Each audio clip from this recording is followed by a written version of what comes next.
정용택 목사의 쉐마 바이블입니다. 누가복음 24장 24절에서 35절까지의 말씀입니다.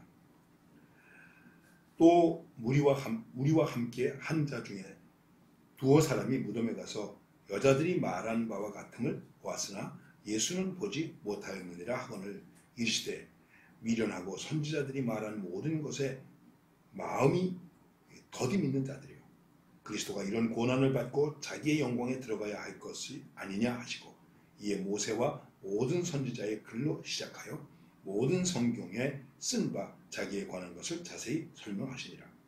그들이 가는 마을에 가까이 가며 예수는 더 가려 하는 것 같이 하시니 그들이 강권하여 이르되 우리와 함께 유하사이다. 때가 저물어가고 날이 이미 기울었나이다 하니 이에 그들과 함께 유하러 들어가시니라. 그들과 함께 음식 잡수실 때에 떡을 가지사 축사하시고 떼어 그들에게 주시니 그들의 눈이 밝아져 그인 줄 알아보더니 예수는 그들에게 보이지 아니하는지라.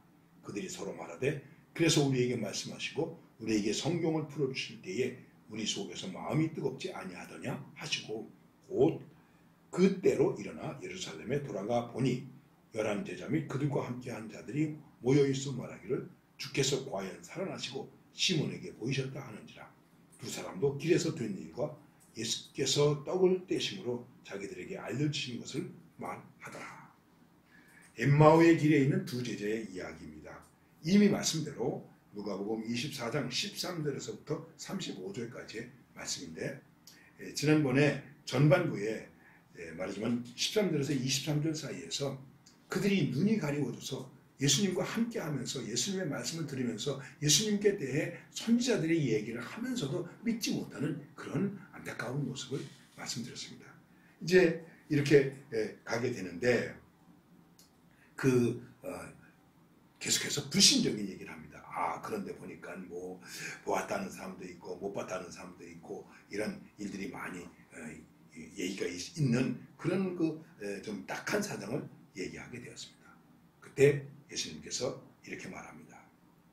미련하고 선지자들이 말한 모든 것을 마음에 더디 믿는 자들이요.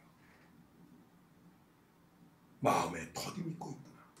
마음에 근심과 불신이 가득해서 믿기는 믿어야 하는데 아직 믿어지지 않고 있는 거예요. 그게 뭐겠습니까? 미련함입니다.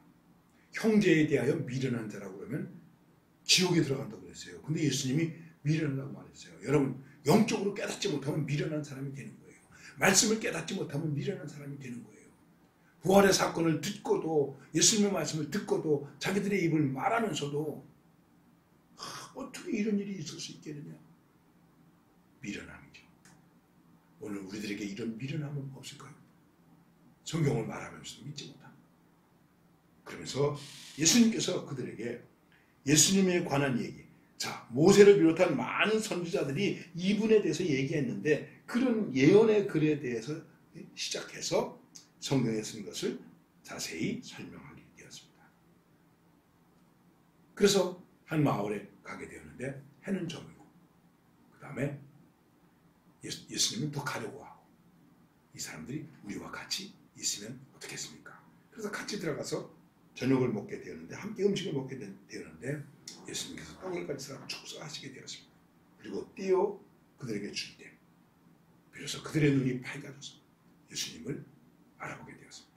그런데 예수님은 보이지 않게 되었습니다. 그래서 그들이 우리가 주님을 보았다. 이게 어떻게 된 일일까? 자기들끼리 지금 고백하는 것입니다. 우리가 길에서 오실 때 그분이 하나님의 말씀을 풀어서 우리에게 주실 때에 우리의 마음이 뜨거워졌다. 감동이 되었다.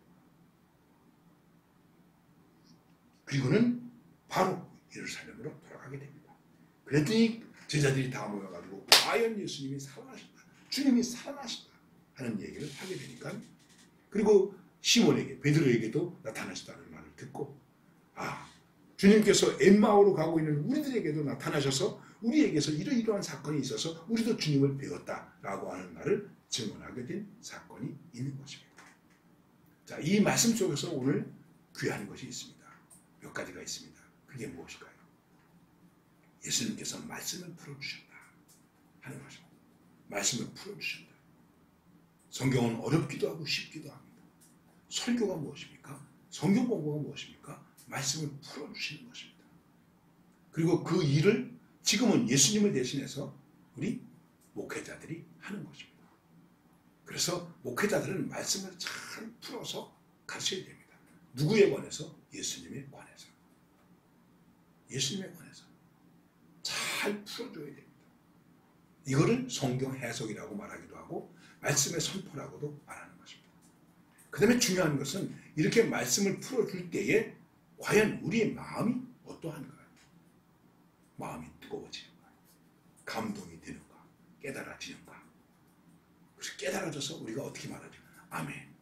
여러분, 아무렇게나 아멘 하는 것이 아닙니다. 깨달아져서 받아들여질 때, 아, 그렇구나. 아멘. 이렇게 되는 것입니다. 그래서 아멘과 비슷한데, 아멘은 아니지만, 아멘을 할 수밖에 없는 것은 어떻게 해서 아멘을 할 수밖에 없냐면, 아하, 그러네. 아멘. 이렇게 되는 것입니다. 여러분, 말씀을 들을 때, 말씀을 배울 때, 말씀을 읽을 때, 말씀을 묵상할 때, 찬송을 부를 때, 기도할 때, 아하. 그리고 눈물이 납니까? 감동이 됩니까? 기쁨이 됩니까? 회개가 됩니까? 위로가 됩니까? 말씀을 풀어 가르칠 때에 우리의 마음이 뜨겁지 아니하더냐. 이 말씀에 대한 감동이 우리에게 있어야 됩니다. 그리고 그 다음에 중요한 고백이 있습니다. 그게 뭘까요? 우리와 함께 유하사이다. 때가 저물어가고 날이 이미 기울었나이다. 우리와 함께 유하사이다. 주님, 우리와 함께 계셔주세요. 주님, 나와 함께 하소서. 때 저물어 날 이미 어두웠지만 때가 저물 때에, 날이 어두울 때에, 슬플 때에, 근심이 있을 때에, 곤고가 있을 때에 우리가 어떻게 해야 되겠습니까? 주님, 나와 함께 하소서. O Lord, abide with me. 주님, 나와 함께 하소서. 이게 중요한 것입니다. 그러면 주님이 우리와 함께 하십니다. 그리고 떡을 들어 축사하시고 떼어주시는 것처럼 그분의 생명을, 그분의 은혜를 우리에게 주시는 것입니다. 이것을 꼭 성찬이냐 아니냐라고 말하기 좀 그렇습니다만 바로 우리가 성찬을 이해할 때 주님의 얼굴을 배워야 되는 것입니다. 예, 여러분, 성찬 때 주님의 얼굴을 뵙는 것입니다. 주님의 얼굴을 보십니까? 살아있는 주님의 얼굴, 살아있는 주님의 말씀을 통해서 주님의 얼굴을 뵙게 되는 것입니다. 그리고 바로 부활의 증언자가 되었습니다. 오늘 말씀을 다시 깊이 생각하십시다. 내가 말씀을 들을 때에, 목사님께서 말씀을 풀어주실 때에 내 마음이 뜨거워졌다. 그리고 때가 저물고 어두워갈 때, 특별히 죽음 앞에 이르렀을 때 어떻게 되겠습니까? 주여, 나와 함께 하소서. 이 기도가, 이 고백이, 이 외침이 우리를 부활의 주님과 함께 동행하게 만들어주는 것입니다. 여러 가지 드릴 말씀이 많이 있지만 우리가 이 예수님의 부활 앞에서 생각할 수 있는 것은 주님의 말씀 앞에 내가 뜨거워질 수 있는가? 그분의 은혜 앞에서 그분의 얼굴을 배울 수 있는가? 그리고 우리는 언제든지 주님, 나와 함께 유하사이다. 나와 함께 동행해 주소서. 나와 함께 하소서. 그래도 부끄럽지 않습니까? 부끄럽더라도 주님, 나와 함께 하소서. 이 고백으로, 이 믿음으로 오늘도 부활의 주님과 함께하면서 부활의 증인으로 승리할 수 있기를 간절히 바랍니다.